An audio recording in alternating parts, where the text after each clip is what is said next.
ఇప్పుడే అందిన వార్త ఘోర ప్రమాదం 32 మంది అకాల మృతి అంటూ లేటెస్ట్ అప్డేట్ అయితే రావడం జరిగిందనమాట. సో ఆ వివరాలు ఏంటనేది కూడా వీడియోలో తెలుస్తున్నాం.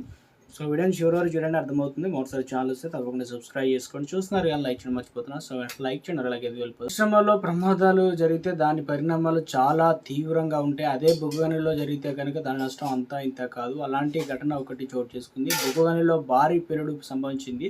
ఈ ఘటనలో 32 మంది మృత్యువాత పడ్డారు. మరో 10 మంది ఇరుక్కుపోయారు. ఈ ఘటనకు సంబంధించి పాకిస్తాన్లో జరిగింది. బొగ్గుగనిలో భారీ పేలుడు.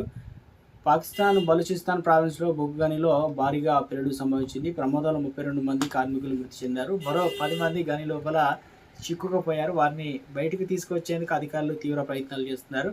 అయితే ఈ ప్రమాదంలో గాయపడిన పలువురిని ప్రభుత్వ ఆసుపత్రికి తరలించారు. ఘటన ఎలా చోటు చేసుకుంది? బొగ్గుగనిలో మీథేన్ వాయువు పేరుకుపోవడం పేలుడు సంభవించినట్లు అధికారులు అయితే చెప్తున్నారు. సో ఒక ముమ్మర సహాయక చర్యలు.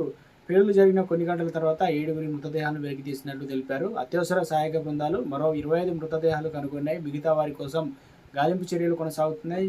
చిక్కుకుపోయిన కార్మికులు గుర్తించి వెలికి తీసేందుకు ప్రయత్నాలు జరుగుతున్నట్లు. పేలుడు తర్వాత గనిలో ఆక్సిజన్ స్థాయి పూర్తిగా తగ్గిపోయినట్లు చెప్తున్నారు.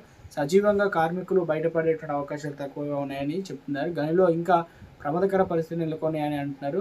సిబ్బంది అత్యంత జాగ్రత్త లోపలికి వెళ్తున్నట్లు తెలిపారు. అయితే మృతుల సంఖ్య మరింత పెరిగే అవకాశం అయితే ఉందని భావిస్తున్నారు అధికారులు. ఇక భద్రతా నిబంధనలు అమల్లో నిర్లక్ష్యం అనమాట. బలూచిస్తాన్ ప్రావిన్స్లో బొగ్గు గనుల్లో ఇలాంటి ప్రమాదాలు ఎక్కువగా జరుగుతాయి. గనుల్లో తగినంత వెంటిలేషన్ లేకపోవడం, గ్యాస్ పర్యవేక్షణ వ్యవస్థలు, ఇతర భద్రతా చర్యలు పెద్దగా ఉండవు.